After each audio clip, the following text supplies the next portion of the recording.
I'm found my new fretless nylon string banjo. It's dope. I'm digging it. I'm going to do a review of it, I think. That might be my next video. We'll see. We'll see. We'll see. Let's see. I didn't see my daughter. You talking, Wendy, are you talking to Sam or are you talking to me? We were in Scotland. Beth and I took a vacation and went to Edinburgh, basically. Just Edinburgh. We took one day trip out to North Berwick to go to Tantallon Castle. That was a beautiful. The reason we just did one. Well, fun thing. I love the vibe in Europe. I just love being in Europe. I like. I like the cities. Edinburgh was great. Everything was like where we were in Newtown, which is really close to Old Town. Where we were in Newtown, it's just the street. The buildings are old. I was talking to some people, some Edinburghers, however you say it, and. I did not take a selfie with Nessie, no. We didn't head up to Loch Ness. We were going to go up to Inverness, but we just we're trying to figure out like what the logistics were going to be like. The train ride was about 3 hours, and would we go really early in the morning and then spend the day there, but walking around Inverness, or are we going to we're going to get an Uber, or there are Ubers in Inverness? Take an Uber out to Loch Ness because it's not really they're not next to each other. So I don't know. I think the dream would be to go back and drive. And now that I've been there, kind of ridden in some Uber rides and been around, nobody's really driving that fast. So if I'm kind of being the slow tourist, if I'm kind of being the slow driving American, I don't think people would notice so much because it's just not that. The traffic in Edinburgh was everything was moving pretty slow, lots of pedestrians. But what I would probably do is get out of Edinburgh to rent the car. So I'd probably Uber out to like a suburb of Edinburgh, rent a car, and then once we're on the freeways and once we're on the country roads, it's pretty simple. And then we could go see the Highlands and all that. But Edinburgh itself is kind of Highlands because I didn't know this, it's called the City of Seven Hills, just like Rome is. And so we climbed several of those hills. So we really, we did a lot of hiking and stuff, and we, as Beth likes to say, we got into the nature. She's, so she kind of likes the nature, and I kind of like the city. So, we got to trying to find that happy medium. I mean, I think our next trip might be a driving tour of southern England, southern Britain, where we hit the last night we were there, we stayed in Windsor in Eton, and it's just gorgeous on the Thames. Our hotel was on the Thames. And it was just really gorgeous. Beth just sat out there, out on the patio, legs propped up, looking at the river the whole time. That was awesome. And so what we might do is fly again into Heathrow, get an Uber out to Eton, or basically Eton was a really cute town, or Windsor. Basically, it's Windsor on one side of the Thames and Eton on the other side. And then rent a car there. And once we're kind of already out of the, in the outskirts a little bit there. And we might do like a small town tour of England where we go to like Cambridge and Oxford and Dover and different places, Truro and places like that. We'll just start picking out, start mapping it out and go, okay, here's narrow it down to like 15 towns and then narrow it down to like 7 towns or something and spend 2 nights in each or something like that. That's kind of the thinking. Maybe the might be the next trip. I don't know. I'm gonna try to go every year to Europe. All my friends are retiring, and I want to. Now the problem when you retire, a lot of times you're on a fixed income and you can't do some fancy vacations. So I'm at retirement age, but I have no desire to retire, and I like what I do, and I'm already finding out that I'm going to be busy for the next 3 years. So that's good. That was part of the phone call I just had to take. So. So the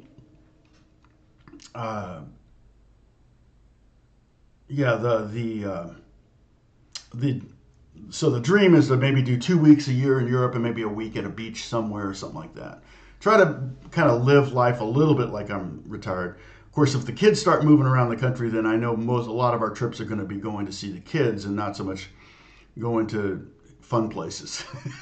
So we are going to see Emma in July. I think I can still do my live stream. I'll have to check. I'm not sure.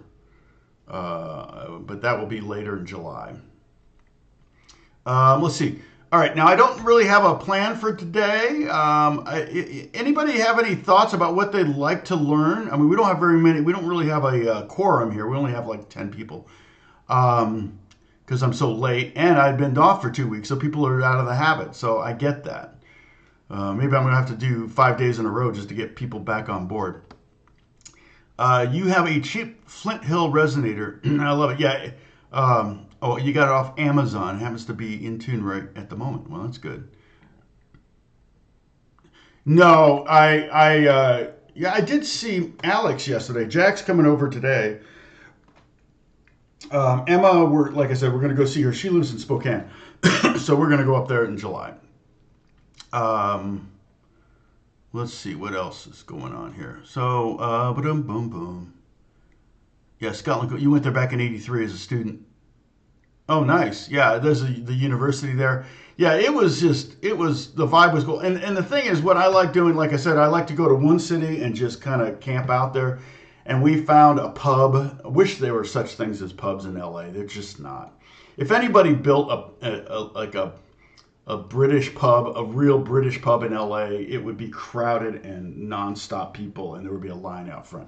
Because that kind of thing just doesn't exist here. There's a bunch of people trying, but, for one thing, oftentimes they're trying too hard. There's like the freaking English flag, everywhere, and it's like over. But as soon as you put a TV in there, make it a sports bar, it's no longer a pub.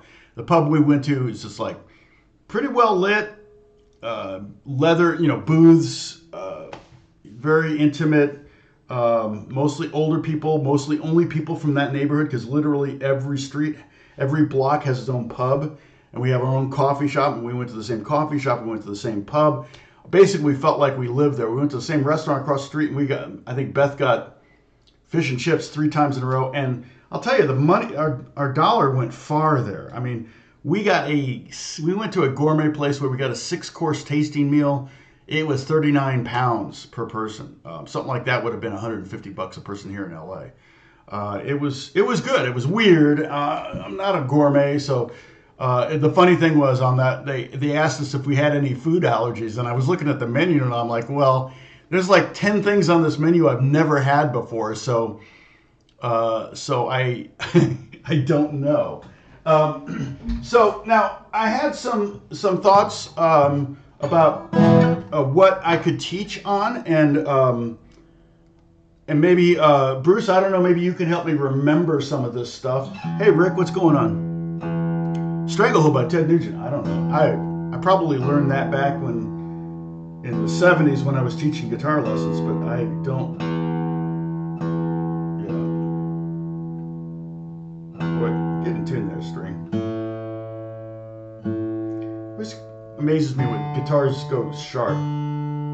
When you've had them in the closet, they should go flat. The strings should stretch out, but they go sharp.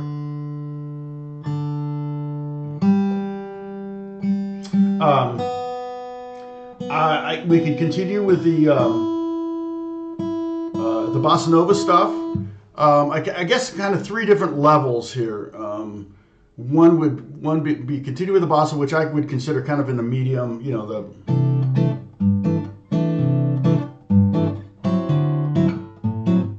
which was what we did 3 weeks ago. Of course, you can't see that.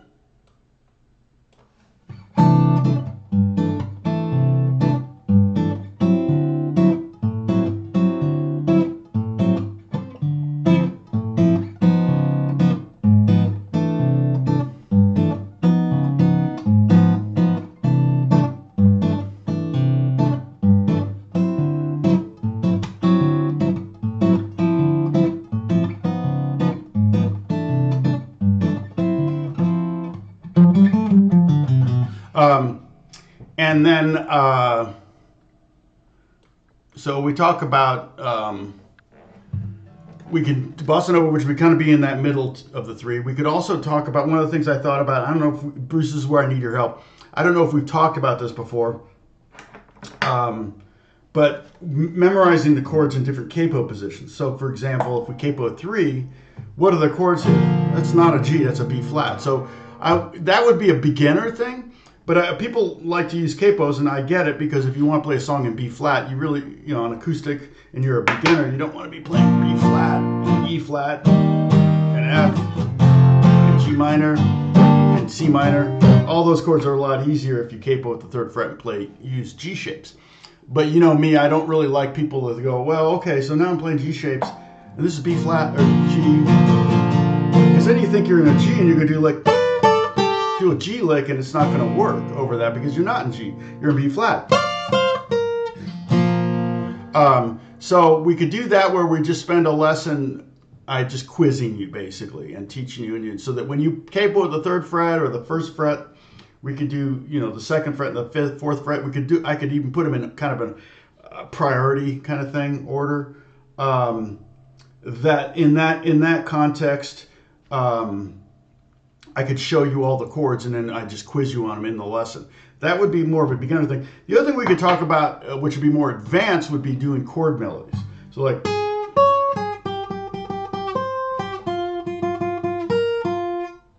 or, you know.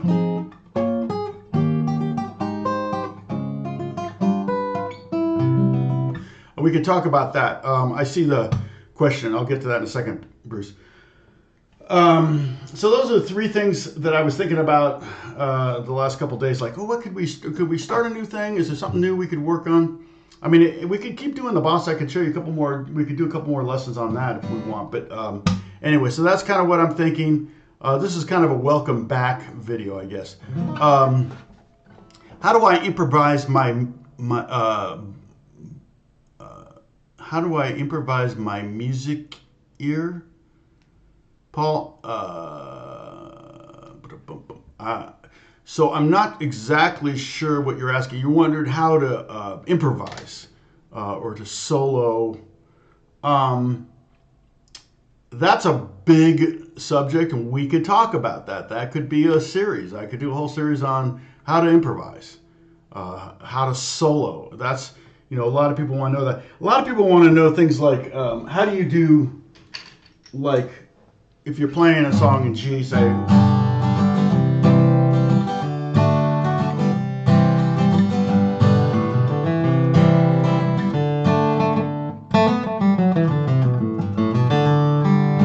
know, how do you do improvs or whatever? How do you fill in?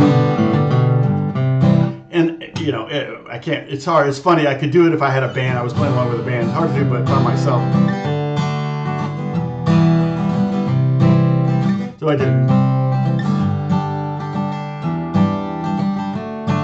kind of a common pop progression.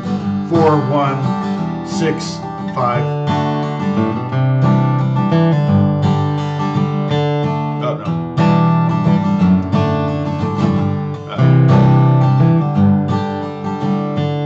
What did I do? E minor?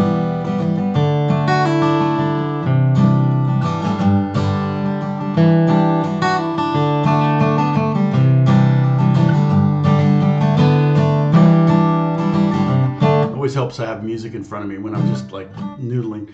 I'm not a big noodler, but we could. But that's a kind of a different lesson. We did talk a little bit about that in previous live streams. But as far as improvising, let's say a song's in the key of G, and we have this. Are you talking about how to play a solo or something like that? So, in other words, you can't do this by yourself. You need to have someone playing, or you need a jam track or whatever. And, most people start, if you're talking about country or pop, rock, things like that, most people start with scales. If you're doing jazz, usually you start with what's called the arpeggios, or the outlines of the chords. Because if you're playing like 2-5-1 and C, you got D minor 7, G7, and C major 7. Then you want to have this ability to have these phrases and lines that are kind of built around the arpeggios, but you can always fill in with scale tones.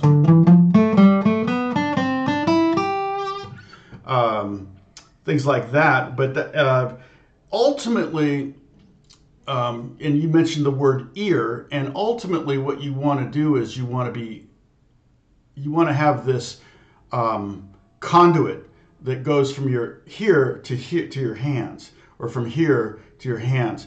So a lot of times when you're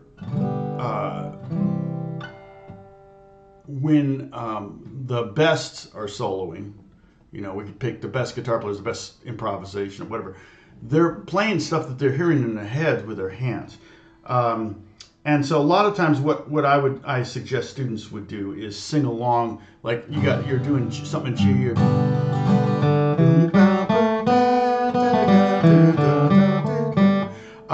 You learn your G major pentatonic. When we did the bluegrass thing, we learned G major pentatonic, we learned G minor pentatonic. Blues. We learned G mixolydian. We learned G major.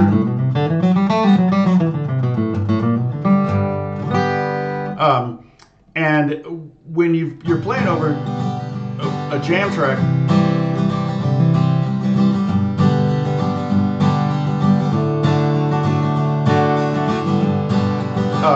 then the idea is to take it slow, come up with some ideas, some simple 3-note,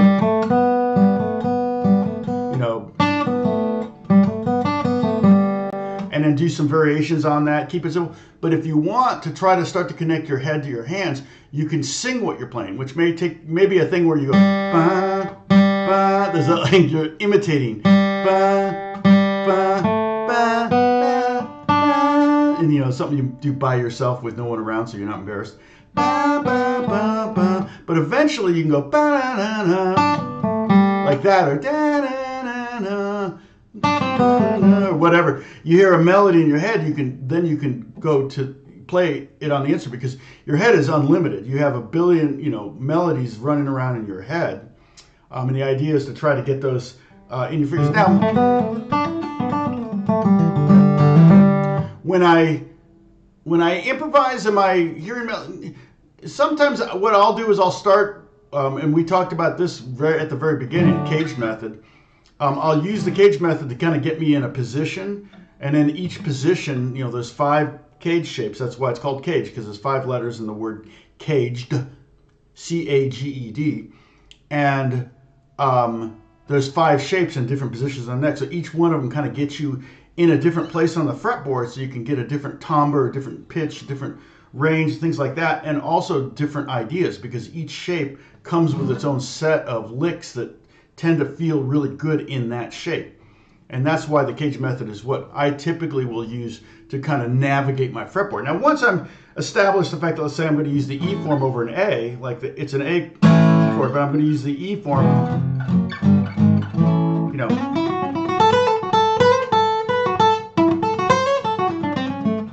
I don't really sit here and visualize the A form. Once I'm in the I've got lots of lick ideas, and I might hear something that when I'm doing something that I've done 1,000 times. You know, that's when your ear kind of comes into play. Like this, I probably would just do to kind of get me started and go, okay, I'm in.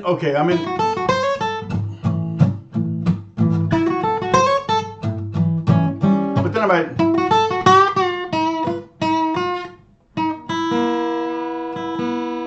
Well, that was weird.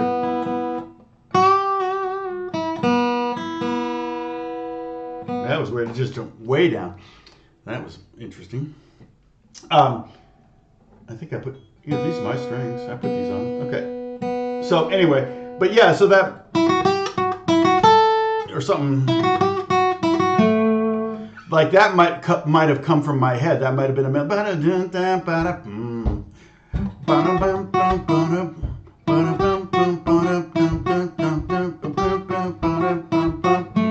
you know, that might have come from my head or something, and that might not have been something that necessarily a scale would have inspired. It's totally scalier. I'm playing basically kind of a mixolydian thing. But you know, sometimes you just need a lick to kind of get you started, and then once you're there, you can,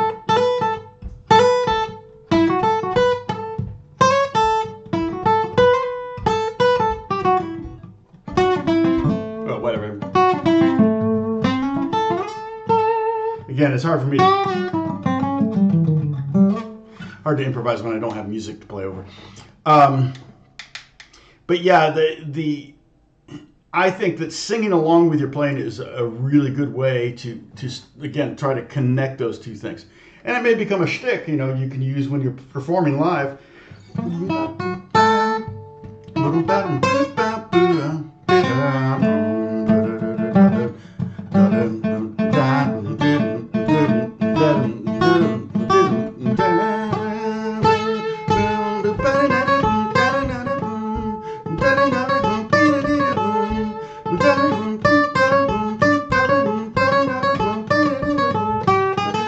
You know, all those licks I heard in my head before I played them. I knew exactly what it was going to sound like when I did that. And I'm not like playing some massive, you know, nobody wants to listen to that anyway. You want a melody, you want something that you can sing along with. So if you can sing along with it, so can your audience. I mean, maybe sure, you know, it depends on your audience and depends on your genre. Showing off might be expected, but for the most part, people don't want to, you know, they want to. I don't even like doing solos. I'm not even, you know, in the studio I do them all the time, you know, sure, and I put them on records and put them on songs and whatever. But I feel like if it's a song with lyrics and a melody and a point and a, you know, an arc to it, the guitar solo has to propel that, continue that motion of it has to have a purpose. I hate to put a guitar solo in a song, but oh, we need a guitar solo here, and then the whole song just kind of comes to a grinding halt for the guitar solo, and I just don't like that. But I wonder if it's, did I get enough? There's plenty of whinies. I don't know what's going on. Anyway. I just did the lesson right there on improvisation. So anybody have any? Oh, yeah, you should be cutting the grass. Yeah, no, I don't do that. Okay, so we talked about capoing in lesson 84 to 86. That's a pretty long time ago, and I may not have spent as much time on each position as I could if I did a very specific capoing lesson. Because one of the things I'm thinking about, like when we capo in the key of, capo at the 3rd fret. One of the things that's cool about that capoing is for one, like go back to open standard. You're banging out a big song in E. If you're like me, you like to use some of these like power chords moved around on the 5th string. In the key of E. So you might do something like that.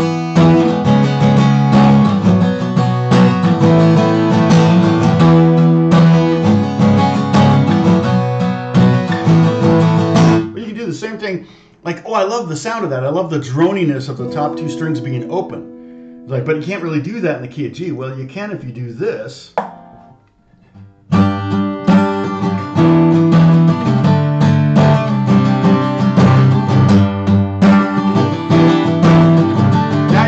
Same kind of sound in the key of G, but it's like, well, wait a minute, I didn't, you know, that's where I would say in a lesson I would go, okay, so we're at capo to third fret. This is B flat, this is E flat, this is F, this is G minor. Here's G major, here's another G major, or G5, and then here's E minor 7, and here's D sus, and then here's C2. And I know also, because I know my fretboard, and that's the other thing about this is that it really helps you see your fretboard. So if you realize that at the capo you play a G shape and that's a B flat, not a G. Now you know that if you got to play with a B flat chord, you got this you know B flat major pentatonic right there, because you know from capoing at the third fret, you know that that's like, okay, we're going to do bluegrass and B flat.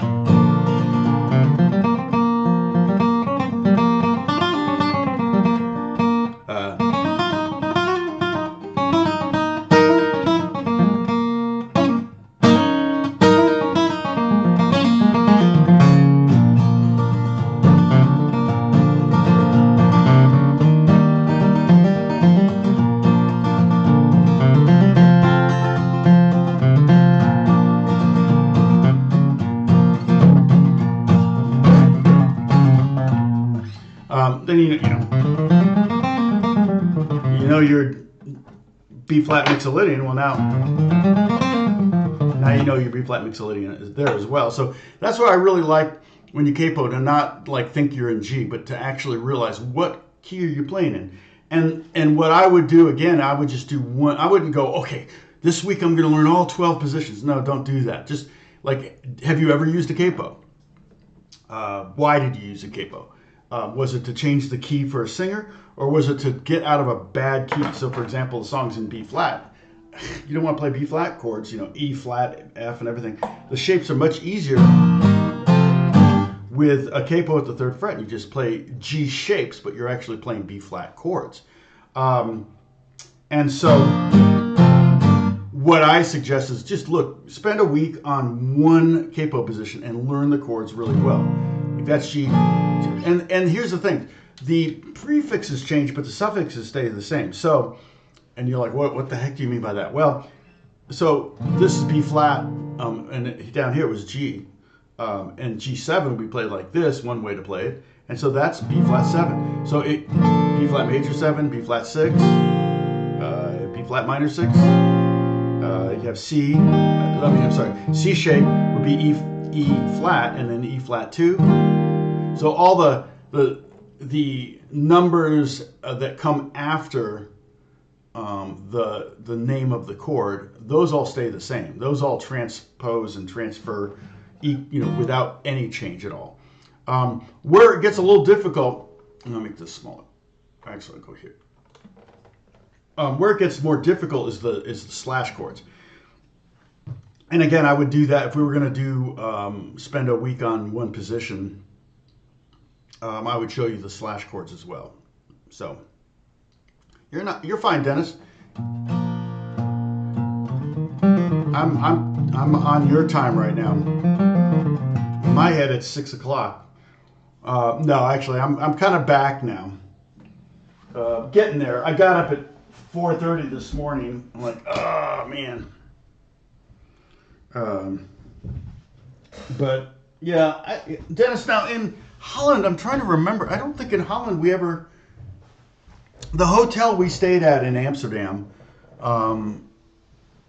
had a bar in it, and it was pretty chill. It was really chill, and it had a rest. We had breakfast there. Breakfast was included, so they would put out food in the morning, and very kind of European stuff.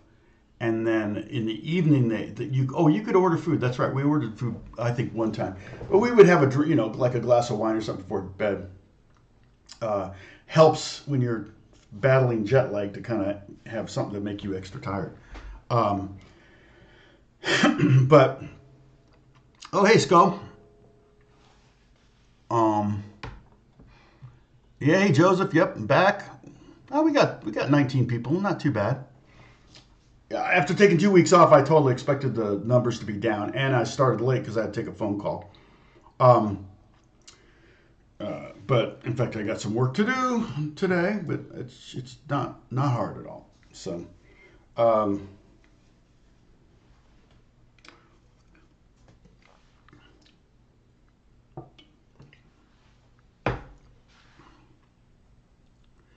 um, let me. In fact, I got something.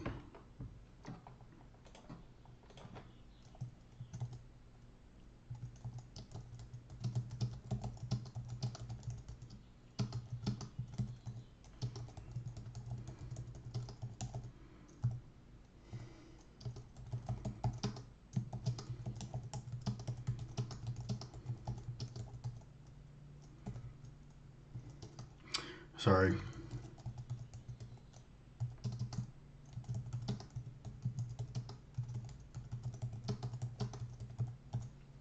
All right.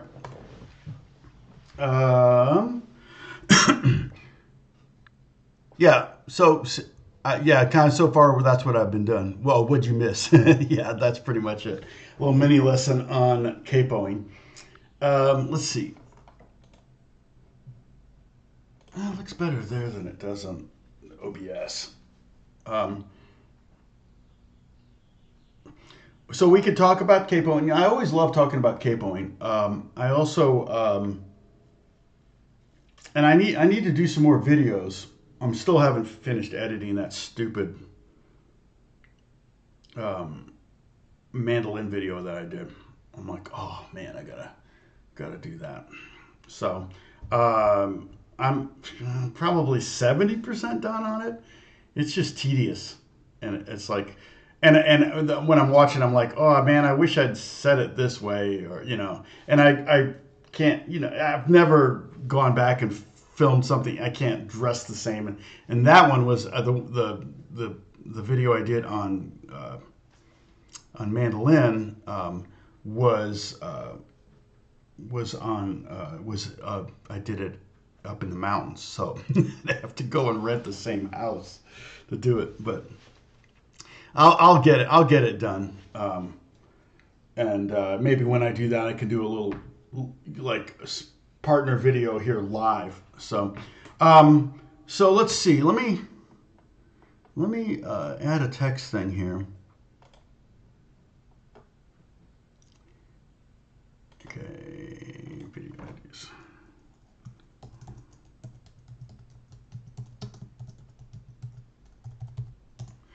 All right, now, okay.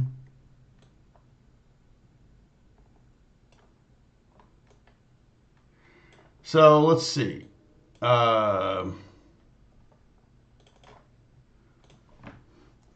Capoing.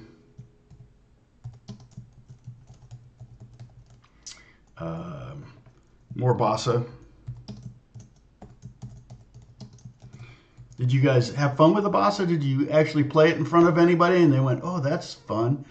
I mean, it is summertime. It's funny because I was practicing out by the pool, and Beth was like, "Oh, that's just kind of puts us in the mood, doesn't it?" And I said, "Yeah, totally."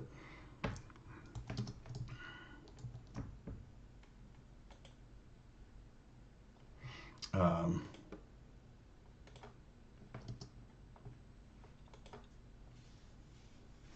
let's see here. More bossa. Oh, and then what was the one? Oh, chord melodies. Now that one's a more difficult.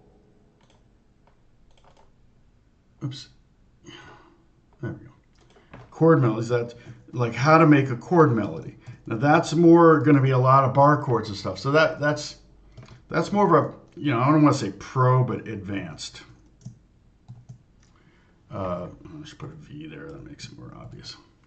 And then improvising. How to improvise. Improv.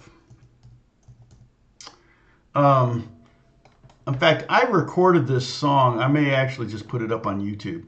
Uh, Not how to improve, but how to improv. We could we could also do how to improve. uh, I have thoughts on that.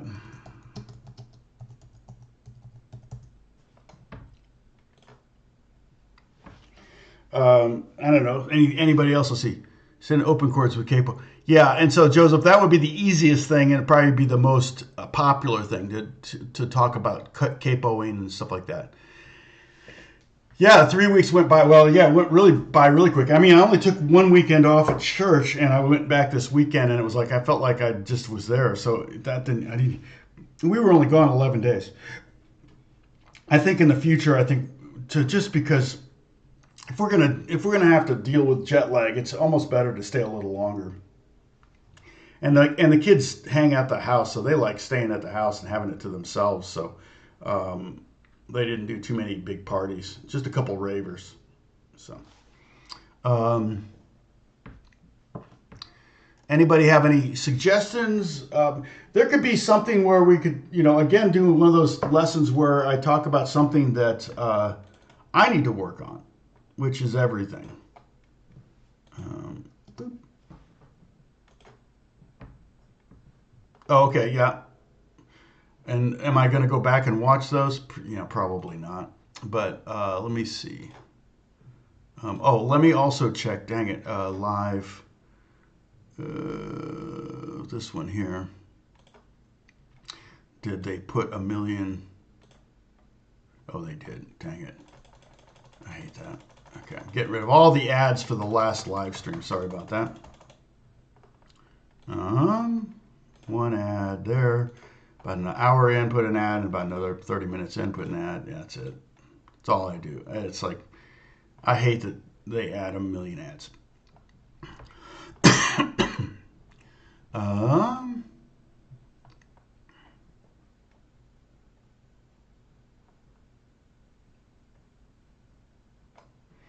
all right, so close that. So Bruce, you're saying, yeah, this goes pretty far back, doesn't it? Live. Yeah, how do I? Oh, I guess I could do capo. No, 91 more capo stuff. Maybe you talked about capos.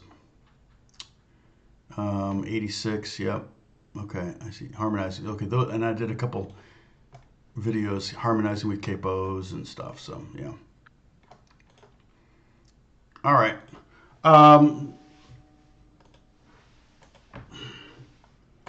What are some other? We haven't really talked too much about rock guitar, and that's one of the things that we could, if we did some lesson on rock guitar playing, we could talk about power chords and an altered power chords. We could talk about riffs. We could talk about soloing and pentatonic scales and diatonic scales, things like that. Up your practice efficiency. Yeah, that's not a bad idea, and that would be kind of jump into that how to improve thing. Yeah, and that's one of those things where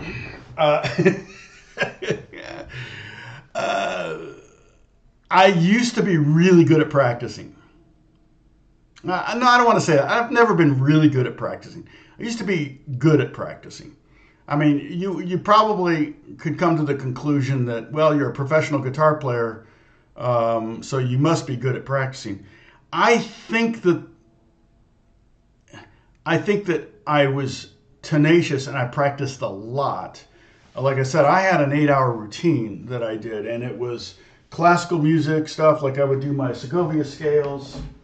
You know.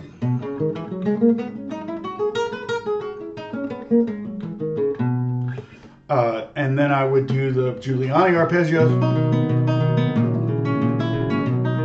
And I would spend about an hour on each of those because there was 24 Segovia scales, and you can play them 5, 6, 7 different ways. The Giuliani arpeggios is 120 of those, and you can play each of those multiple different ways. Um, oh, nice. Okay. Yep, the chat's where it's not too far from me. Um, okay, so one lesson on power chords. Yeah, and so the thing about practicing is the reason I practiced so voraciously is because I was pursuing a career as a guitar player. So I had this goal. And I think having a goal is more important than having a practice routine. And so, and my goal was artificial. And so you have to be, you know, it's like going to the gym. I mean, I was religious about going to the gym there for a while because it was a novel thing, and I had a friend that I went with, and it was also kind of a social thing, and we kind of spurred each other on. If he wanted to go and I didn't want to go, we'd go. If he didn't want to go and I wanted to go, we'd go. But I don't go to the gym anymore. I didn't keep that up. I don't practice. I still practice. Like I'm learning new stuff. I try to learn new stuff. I was working on this Bach piece just last night. I got about, I'm always picking up books, and like I got this one. This is a great book, actually. I don't know about the Brazilian thing. I can pull up an Amazon link here for you. Go away. Where is it? There it is. The Brazilian guitar book.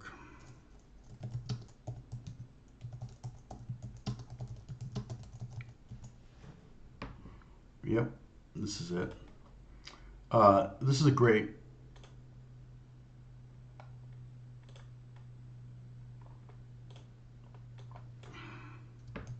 This is actually the book. This is basically the stuff I was showing you was kind of out of this book. Variations on this book.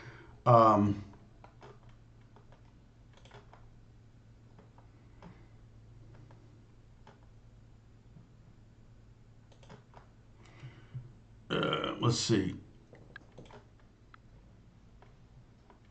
But yeah, so having something you want to work on, for me, my practice thing was like this 8-hour routine where I'd practice classical for a couple hours. I'd do jazz. I'd like pull out maybe the real book or something and work on playing over jazz chords and jazz standards and work on my scales. And then I work on writing. I did some rock stuff and funk. And so, I kind of had a routine. I don't even remember exactly, it morphed.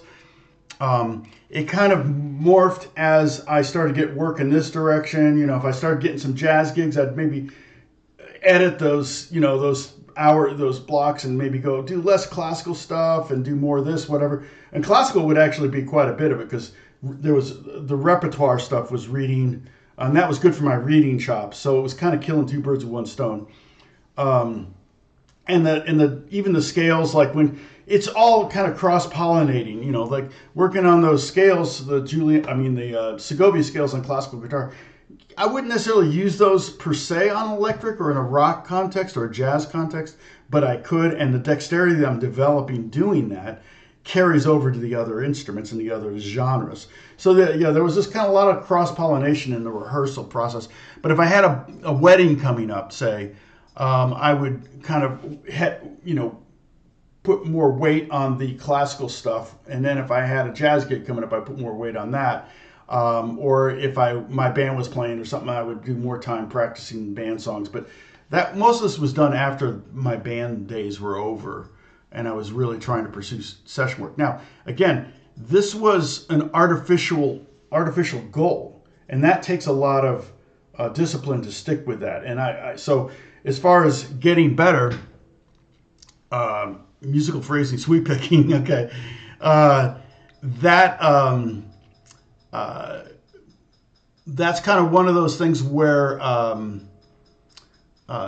it depends on your personality if you can just have an artificial goal and work towards it. Better than that, And like I said, kind of built into that artificial goal of being a professional guitar player was, oh, I got a classical gig. Okay, that's not an artificial goal. Okay, that's an actual goal. I've got a gig. I better get some of these songs a little bit better, down better, or they're requesting a piece, a specific piece. I want to get it down so I don't have to think about it. That's all, that's more specific, and that's what I think is the best thing to do for someone who's a beginner, particularly an older beginner. Go, okay, I want to try to get down a song where I can play, strum some chords, and sing a song. And I'm going to go to an open mic night, let's say July 15th. Open mic night, July 15th. I want to have this song down. That gives you a very specific goal. And if you can't strum in time, maybe practice with a click.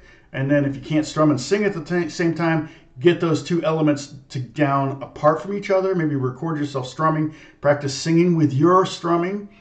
And then try to do, maybe just do a whole note, dum, ba-da-da-da, sing, and then the next chord. And, if you have to, you can always break it down.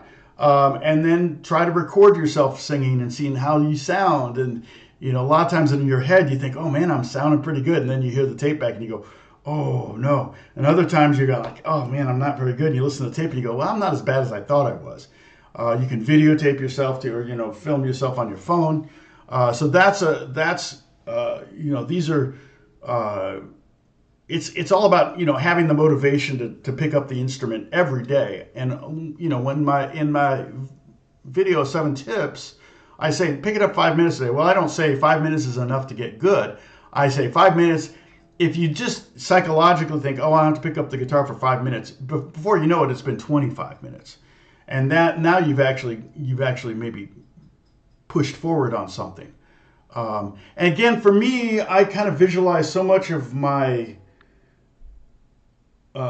business and my career as like 10 giant boulders that I'm pushing up a hill or pushing across a field. No, I don't want to say uphill, because if you stop pushing, they're going to fall. Let's just say across a field. I got these giant boulders, right? And I push one of the boulders forward 3 yards and another boulder 1 yard today. And then tomorrow I push that boulder that went 3 yards. I push it 1 yard. I don't even touch the other one. And 2 others I push up 2 yards. I've got all these things going on. I'm like, okay, let's move this thing forward. Let's try to write some more songs for this person. Let me try to, I got to promote myself, or I got to finish this YouTube video or whatever. They're just, and you can do the same thing with your practicing. It's like, okay, I'm going to work on my finger picking. And the nice thing about my working on those Giuliani arpeggios, and I can give you a link to that book too. I closed it. Hold on a second. I think it's Giuliani arpeggios. Yeah, 120. So there's 120 of them. This one may have tab, which is not bad. To be honest, the Giuliani arpeggios are just too. And we did, Bruce, we did a series on that, right? Did we do a series on Giuliani arpeggios? I know I've talked about it on my YouTube channel. This one is pretty straight. Let me see if I can. It says, does it have a look inside?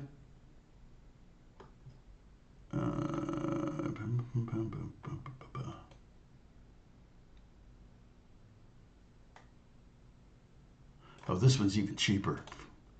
This is the basic one. The thing is, it's public domain, so if you and I wanted to release it, we could totally do it. It's public domain. Yeah, this is the 120. So this one's only $10. And this is a great thing. And here's the thing. If it only has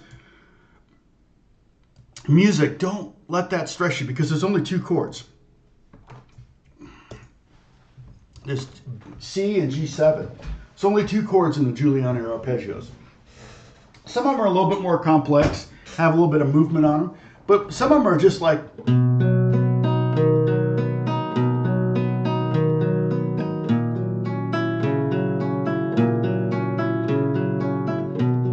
So what happens when you're reading that music, you're seeing music notation, not tab. You see that C note, that's the lowest note, then it goes, you see that if you look at the line, there's 5 notes. There's this note, this note, this note, this note, this note. You don't even know the names of them. You just go, oh, okay, there's 5 notes. Oh, it's playing the lowest note. Then it's skipping that middle note and going to the 3rd lowest, and then the 4th lowest, and then the highest, and then it's going to the 2nd lowest, and then doing the top 3 again. And it's all about your right hand. And it's usually redundant. So whatever's done over the C will be done over the G. And then what you want to do, this is the hard part, but if you want to take it to the next level, like there's probably, I don't even remember them all, but there's probably, where you reverse the order of the top notes. And then there's ones that are up and down.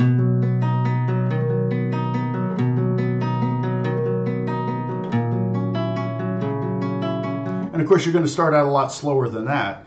But the idea is to develop right hand independence and finger strength and all that stuff. Well, where it gets really, if you want to take it to that next level, and first you're going to say, why on earth would you tell me to do this? Is to accent different notes. So like, for example, thumb. Kind of easy to accent the thumb.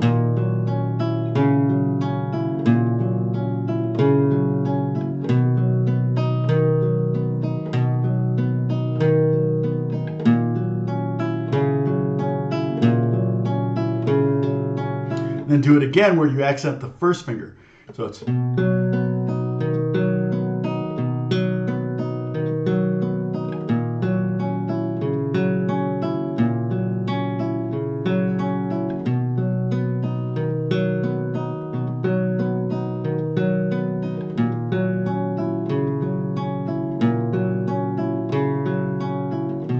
and you're like, wow, that's hard, and it's also like, why am I doing this? Well, you're doing it because when it comes time to play melodies, and you know, like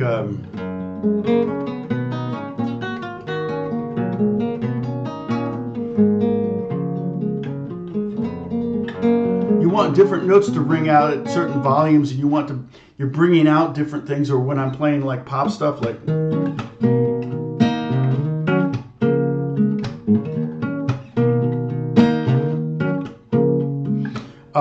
When I'm writing music, or when I,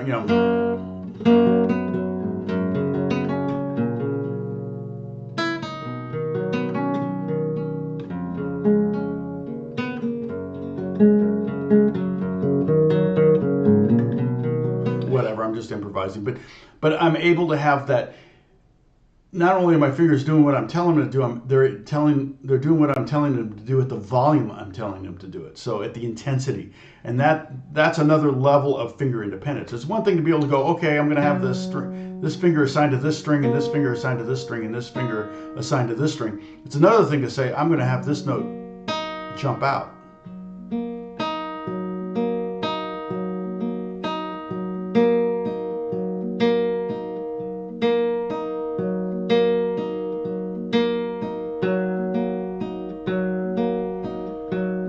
And I'm doing the same thing musically, but there's a very different sound to those. When I'm accenting the G string versus accenting the B string versus accenting the E string, they all have a different sound. So that's the thing. Okay, I had 2 here. What were they? Sam says sweep picking. How many of you would use now? Sam, I think Dennis probably knows how to sweep pick. Dennis would use sweep pick. Sam, would you use sweep picking if you had it in your arsenal? And Joseph, musical phrasing. That's a. First off, I may not know what you mean by that. When I hear the term musical phrasing, when I hear those 2 words together, and that's it's not a bad thing. To talk about it. But here's what I think, and I don't know if it's what you're thinking. You may be going, oh, well, I mean this, and you know. Okay, so let's say I have a melody that's just, right? C major scale, first 5 notes, right? And before you say, well, that's boring, well, it's like, yeah, that's,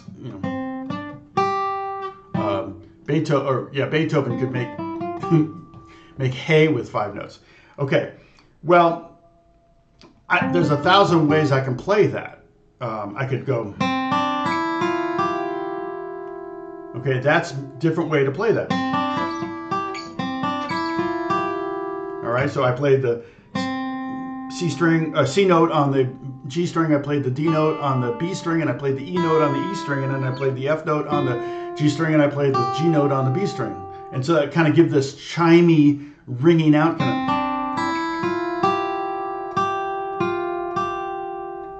Let's see.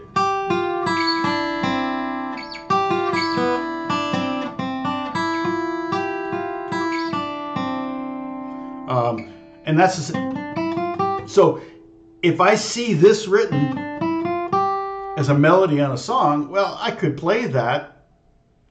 But if it's a feature, meaning it's just me, the orchestra kind of comes to a lull or something, and I've got,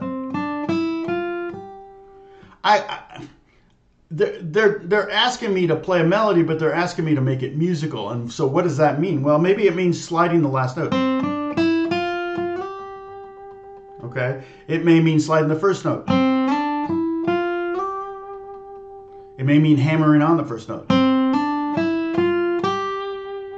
It may mean hammering on the third to the fourth. Maybe hammering on and sliding.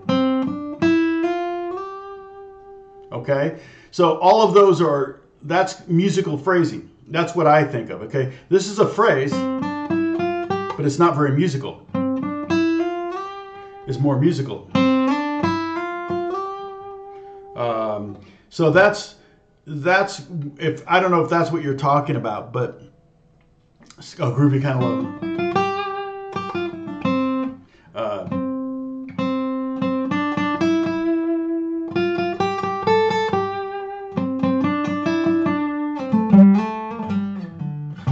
But yeah, that's kind of one of the things where how you approach that phrase. It's kind of like a fingerprint. Everybody's going to do it differently. Everybody's going to have a different fingerprint. And if you have really good, how would, and you could play this game with like, okay, if I were to do this, how would Jimi Hendrix play it? How would Stevie Ray Vaughan play it? How would Eric Clapton play it? How would Steve Vai play it? How would Yngwie Malmsteen play it? How would Brett Mason? He would probably do something like that. Yeah.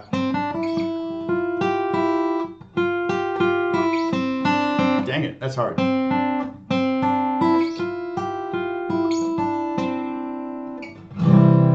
Yeah, Nestle's chocolate, exactly.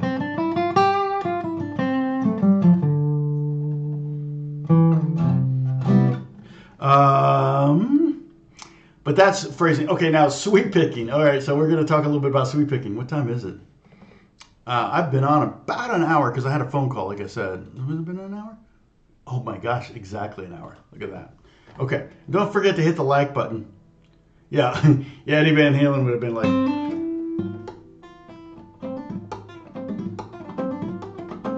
Of course, it comes out. Okay, so sweep picking. How do you sweep? Well, what is sweep picking? Sweep picking generally, and Sam may be talking about a way to approach speed picking, and that is to when you're doing adjacent strings to pluck in the to pluck in the same direction. So, for example, how would you do this? So, if I were to do that scale.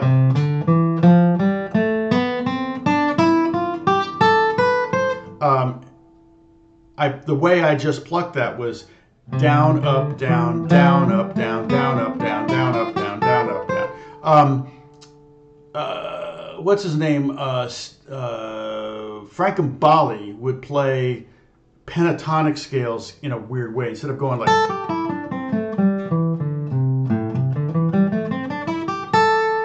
He would play it 3 notes on 3 adjacent strings. So... and then 3 notes on the same string, and then 3 notes on adjacents, and then so he would do this kind of like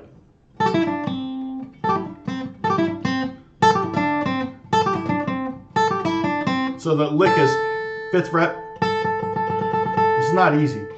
fifth fret with your first finger, pinky on the 8th fret on the 2nd string, first finger on the 5th fret, 2nd string, 3rd finger on the 7th fret of the 3rd string, and then first finger on the 5th fret of the 3rd string.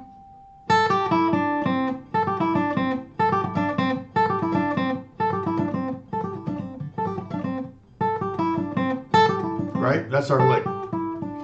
Frank Gambale would play it, so he would play those first notes, 3 notes like this. Instead of playing first, pinky first, he would play first, 3rd, and then pinky out here. So he's playing the E note, this note here, out here on the 9th fret of the 3rd string. So you got basically a chord. And see, you can play it insanely fast if you just go. Yeah, Joseph Economy pinky, exactly.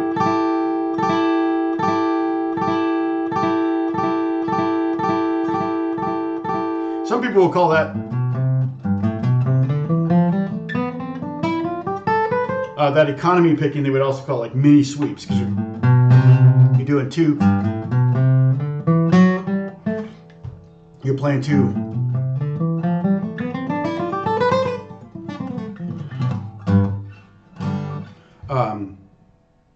You're playing 2 notes, 2 strings at the with the same stroke, essentially, kind of like a mini sweep.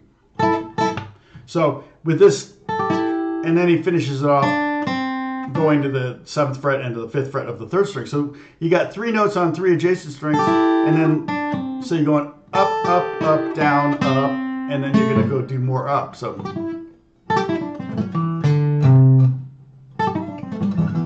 And I mean, I can see how it could become. I actually had it down for one time, and you could do it with every pentatonic, but it's not easy. I don't know. It's very specific to Frank Gambale, and it was kind of his like, oh, this is more efficient, and maybe, but most people when they play a pentatonic, most rock stars when they play a pentatonic scale, they're playing that. So maybe with pull off, like. Totally like Jimmy Page would totally do, right?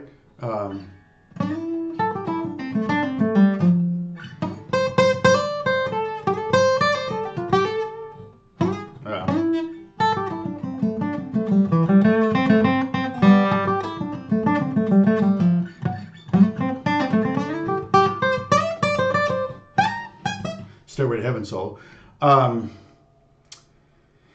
And he would do, Jimmy Page would do a lot of pull-offs. Oh, see you, Sam.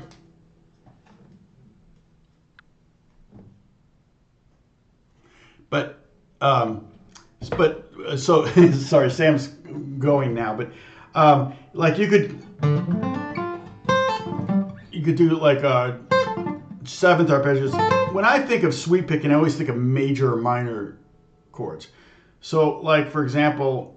Here's a C bar chord. Okay, it's based on the A form, right? See the A chord there? We go up 3 frets, okay? So that's not an easy chord to play, but that's a C chord, and it's 3, 5, 5, 5, 3.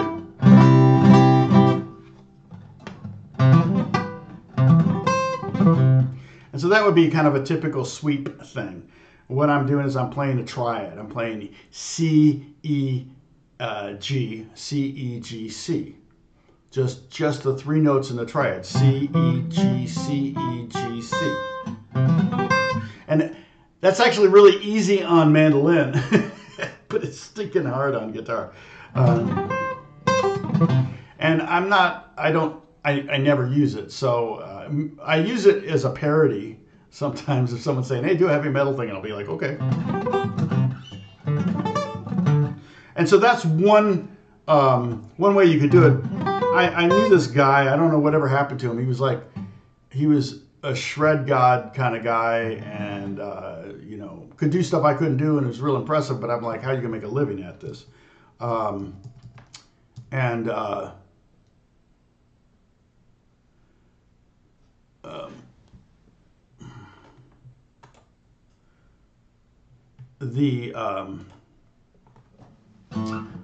he would do this where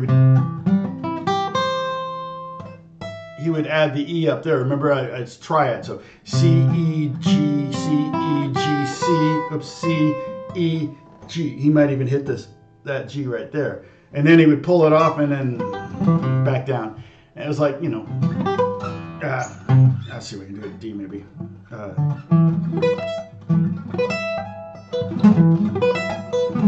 Like that, basically. And that's not very good. That was in the key of E. You got to really aim.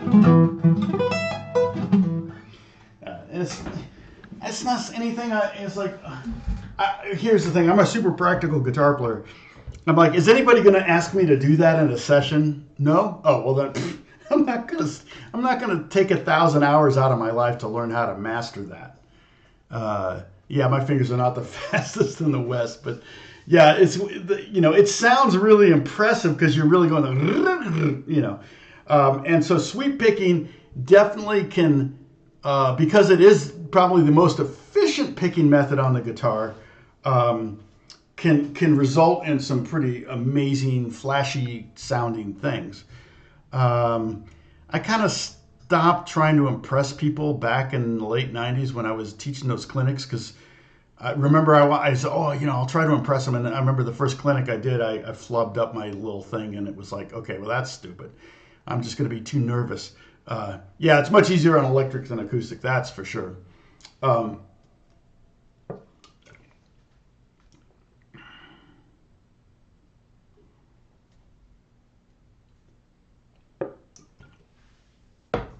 But what is this?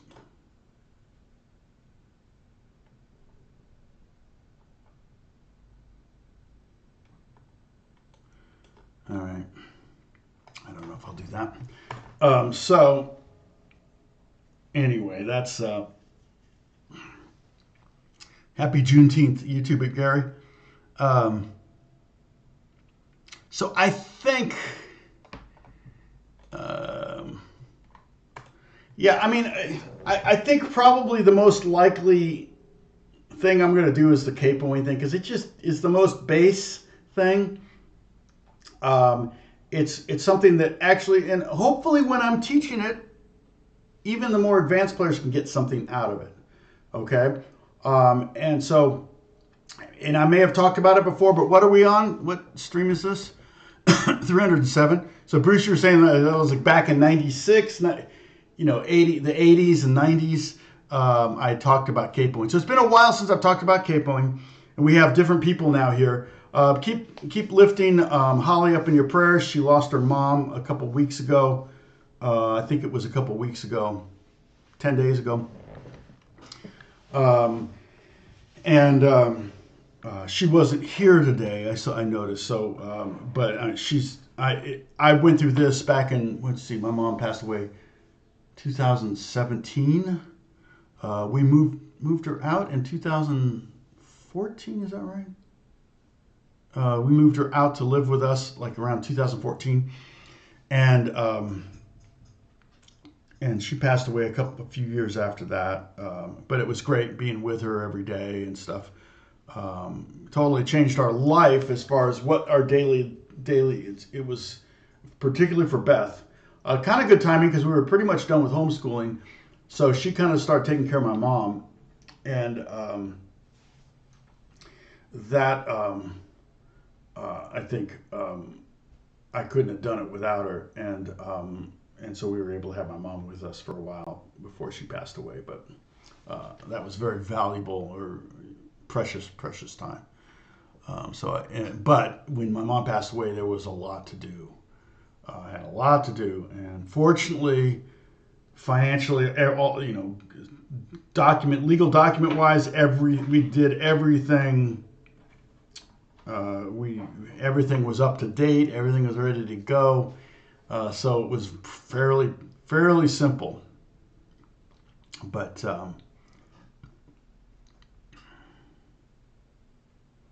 and let's see what else is going on. Okay, so yeah, what else could I talk about? Oh, I didn't add that. We could do playing rock guitar or whatever. And part of that, a big part of rock guitar is a lot of it's about, oops, 6, not 7. Um,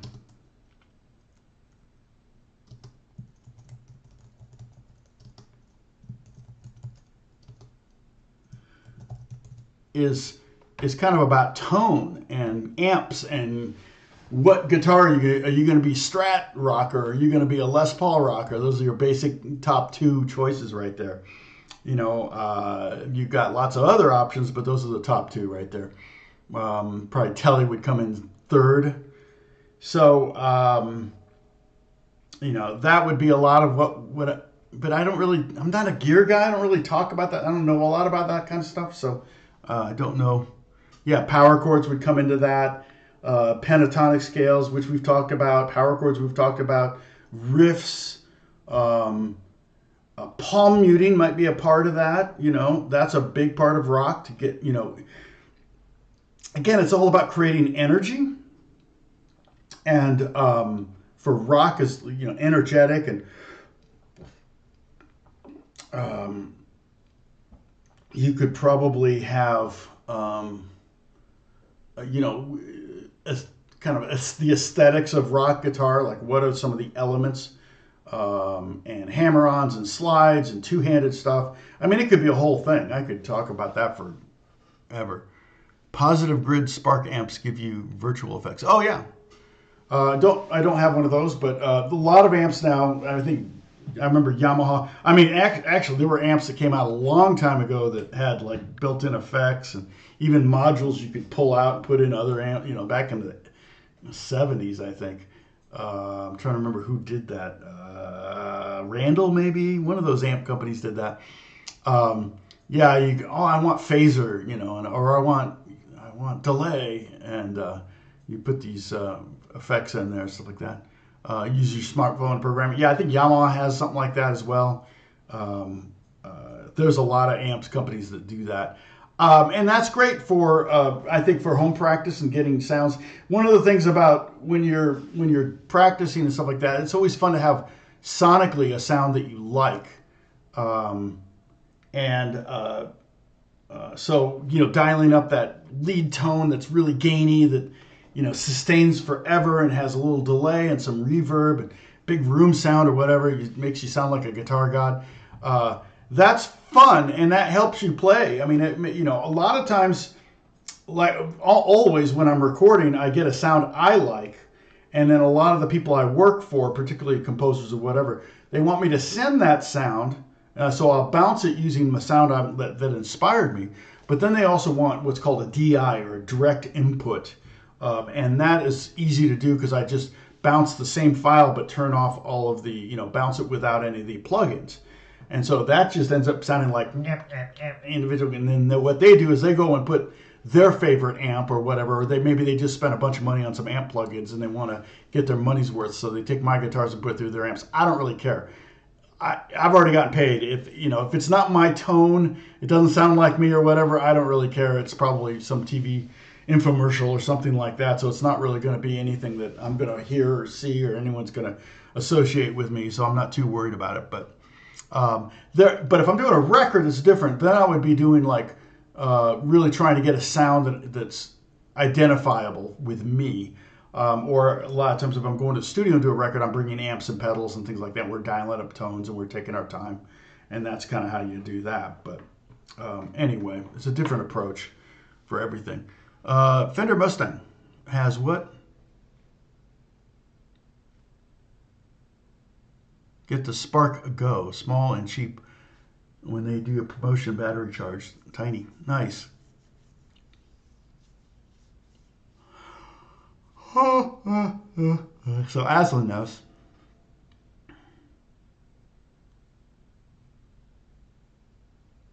Oh, yeah, the fuzz tone, yeah, and that's another thing where I'm like, I can tell the difference, but I don't know why they're different. But basically, there's fuzz, there's overdrive, and there's distortion. And I always think of overdrive and distortion as the same thing, but they're technically not. And so I'm not sure. Maybe overdrive is like pushing something beyond what it's supposed to do, and distortion is intentional gain, overtones and things like that. And then fuzz is another kind of another way to get. Like fuzz face was the original kind of one of the original fuzzes. I think the original one was it that Maestro pedal, Maestro fuzz or something like that. Um, I've got a couple really good fuzz pedals, but I sometimes will pull a fuzz pedal out if I'm recording. I want that fuzz sound. I'll use a real fuzz pedal or a real distortion pedal. But the problem with that is if the people I send it to, they say, "Hey, send it without distortion," I can't undistort it because I burn it. It's called burning. I burned the distortion in with the sound, and so that's part of the reason why I like to do everything in the box, because if they say, "Oh, that's great, but it was too much distortion. Can you turn off the distortion?" I'm like, "Yep, boom, turn it off, rebounce the file, and there you go." And they go, "Perfect." And that's when you like to hear the word perfect. So yeah, exactly, Aslan. There's a difference between overdrive and distortion. I mean, if something's called a distortion, but distortion is to me more gainy. Overdrive is a little bit more like I would call maybe overdrive. I think of more as a crunch, like a rhythm sound, and distortion is more of a lead sound, maybe. I'm trying to think of like the TS9. The is that a distortion? I've got pedals that it's hard. I got a bunch of guitars stacked up right here, so. Um, I could get out my fretless banjo. You guys didn't see that. Some of you did. This is fretless. It's got fret markers on it, but it's fretless.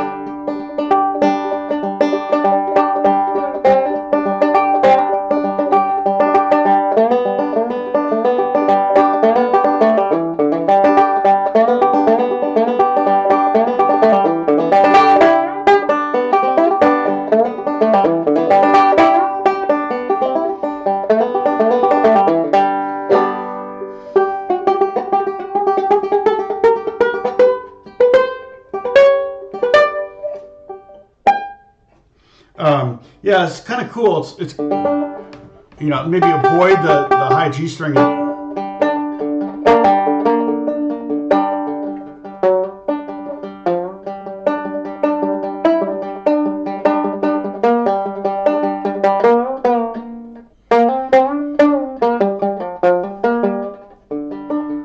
just kind of like right now it's just standard banjo tuning, G D G B D.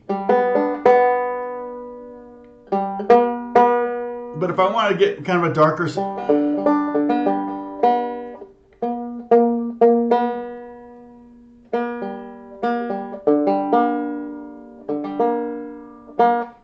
there's my tuner. I get tune the B string down to B flat, and that would make it a G minor tune. Man, you gotta go pretty far down.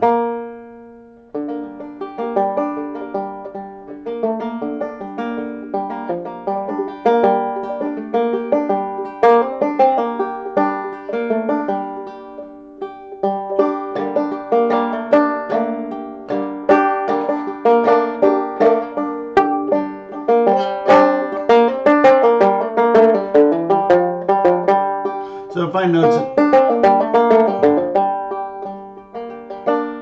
but I'm thinking about ordering the same exact banjo with frets and having it strung with nylon strings as well. I have banjos with steel strings, but it's such a mellow sound. I really like it, and I think I can almost use it more than a regular banjo. So I'm thinking about ordering another one here. Let's see. Do I have the page open still? Where is that? Boom, boom, boom, boom. No, here it is. Yeah. So this is not the one I want. Go back. Banjos. I want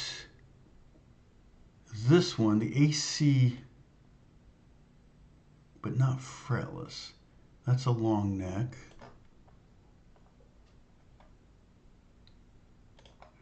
Let's see.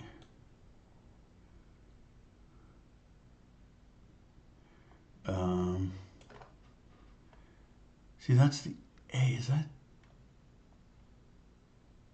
Okay. Yeah, it's just it's just a composite. So it's just basic composite black kind of. Not even. It's not wood or anything. I think so. It's cheaper to make. It's not expensive. It's like less than $300. Super cool though to add to my. I like the open back actually. To be honest, I feel like the open back is really good for projection. But banjos that have the closed back, they usually have a opening around the outside, and so it does project forward more. See, this is going to project backwards, but I feel like it's got a great tone for just a $300 little banjo. But I've never played a banjo with nylon strings before, so now I don't know if I'm getting an AI bot asking me questions on the website, but I may do a review on this one. And where I talk about it, and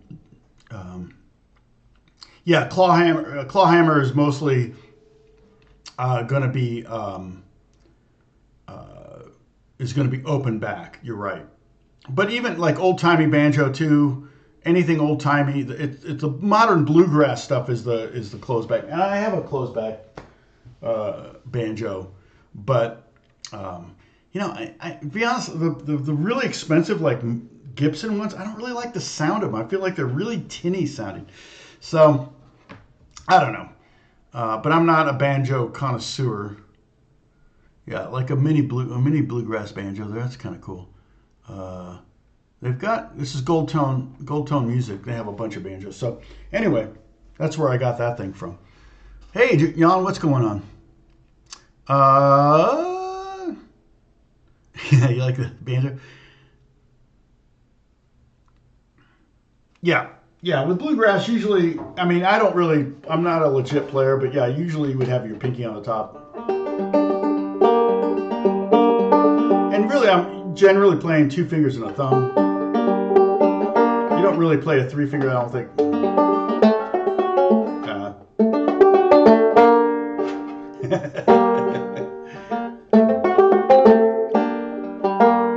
That's funny.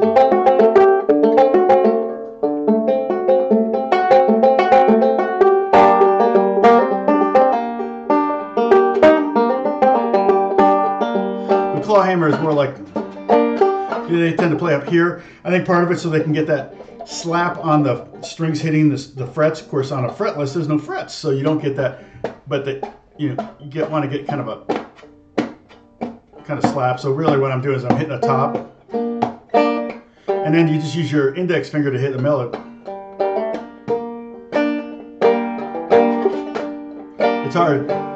I'm not ever worked on claw hammer, but I kind of get the gist of it. I'd like to get it down. I think it's something that I could totally use. But it's funny. It's one of those things where I've taken, done like a YouTube lesson on it, kind of working with a teacher on the YouTube video, and then I get to that point where it's like, okay, I think I got it, and I work with it a little bit, and I put it down, and I forget about it for 3 or 4 days, and then I pick it up, and I go, I can't do it. I don't remember what I'm supposed to do. It's like a golf swing. It's like the coach tells you a billion things. It's like, don't do that. Give me one thing on each swing to change. Don't tell me, okay, now turn your shoulder this way. Okay, now your feet should be this way, and your shoulders should be this, and make sure you keep your arms and don't bend your elbow, blah blah blah, and keep your head down, blah blah blah. It's like it's so many things to think about. You're like, you just, it's crazy. But anyway, yeah, Steve Barnes is a decent player. Yeah, I was just talking about him yesterday, in fact. Bella Flex, okay. Bella only does bluegrass. Yeah, it's 2 totally different styles. I can't do either, really. I can fake it if I have to, but I'm not very fast at it. It's funny because I did bluegrass banjo 2 weeks ago at church, and that was fun actually because I kind of worked out a part for the song and kind of practiced it a little bit and had it down. It was fun. I don't know if it came off that way. I haven't watched the video from that service, but Anyway, I had a good time. Okay, so I got some work to do for a video for a game called Moss Book 2, MOSS Book 2, Moss Book 1, I guess, or it was just Moss Book probably. It was a very popular game, and I'm working on the second one. I got other stuff going on, but yeah. So this, I'll we'll see next week. I don't know what I'm going to talk on. So have your electric and your acoustic ready. And then here's the problem with the electric. I want to figure out how to patch in my sounds into OBS. So let me see if I can do some research on this and how to get this to actually lock volume properties. Baby, yeah, see that should, so, okay, that, yeah, that should be that. And then this should be, my voice should be, yeah, the Webcam Pro. So if I can have the voice be on this track and then my guitar be on the other track, the auxiliary track, that would be awesome. What's vertical layout? I don't think I like that. Oh, funny. Now I got to reset this.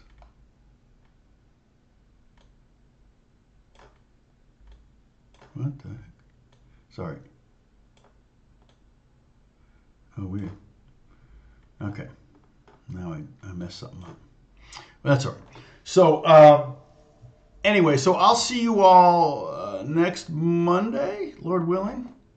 And then we'll hopefully start hammering something new, and then I may upload a video. I did this little improv of my Martin behind me. You see, that thing is tuned down a whole step, and I was just picked it up. Alex had done a session while I was gone, and tuned it down a whole step, and yeah,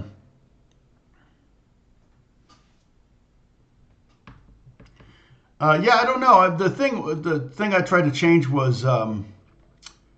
The meters, I put them on vertical, and then so it made my window smaller, and then when I went, no, don't like that, I'll put it back on horizontal, it didn't make the window bigger. It just the horizontal left all this space there. So I'm not sure how I get rid of that, but it's not a big deal. I'm just trying to figure out, like, no, oh well, that's not right. Interesting. Okay, let's switch those back. Can I put that back? Weird. Huh. This is weird. Ugh. Oh, there. Okay, fine. I'm going to bring you back over here. Come on. Oh, I see. And then let go there. Okay. It's a PC. So OBS is more of a PC software than it is a Mac software, so the way they do things is different. So I'm like, I clicked on it, why won't it move? Oh, I have to unclick and then move it and then click again, and it stays where I put it. Yes, I can have multiple sound. Yeah. So I think I experimented with this before, and we may have to experiment. If I do rock guitar stuff, I'm going to want to have separate. I want you to hear what I'm hearing. So I may have to do like maybe I can do a private live stream and do a little recording and then listen to it and see. All right. Or maybe I'll do another live stream later this week and experiment with that, and you guys can tell me, and then in prep for that. But I'm totally happy doing a rock, talk on rock stuff. I do a lot of rock playing. I don't really consider myself a guitar player of any genre per se. So I don't want to say I'm a rock guitar player. I played in rock bands, I guess. I played in pop bands and funk bands and disco bands and original music bands that kind of played alternative rock. So, but have I been in a pure I've never done that. I've only played probably 5 times in my life with a Marshall amp on stage. So, I seem to be muted right now. Did something change here? Properties. No, it's the same. I can turn this up a little bit. I got some headroom. See, I'm in the red. Like if I talk loud, I get into the red. So um, this has been a Filmways presentation. Exactly. So no captions. Um, so, okay. No, wrong. Move this. All right. So I've got some stuff I got to do, and I got to get done before my son gets here. Son and his fiance before they get here, so we can um, top chat. No, it should be live chat. What the heck? Same thing, right? Okay, you can hear me. All right. Well, that's good. All right, so I'm going to sign off. I hope you're all doing well. Stay safe and healthy, and keep your prayers up for Holly. I'm sure she appreciates that, and hopefully she'll be here next week, and we can chat a little bit about that and encourage her and give her some love. You can probably do that on Discord as well. Oh, I didn't do the Discord link. Bruce, did you tell me to do the Discord link and I ignored you? Anyway, not a big deal. Everybody here I see is on Discord. So let's pick up next week, and maybe we'll talk on Discord and try to figure out what I'm going to teach on, okay? Hasta la vista, Strahle. Yeah, go cut that grass before it gets any hotter out there, okay? All right. Take care, everybody. God bless. Bye.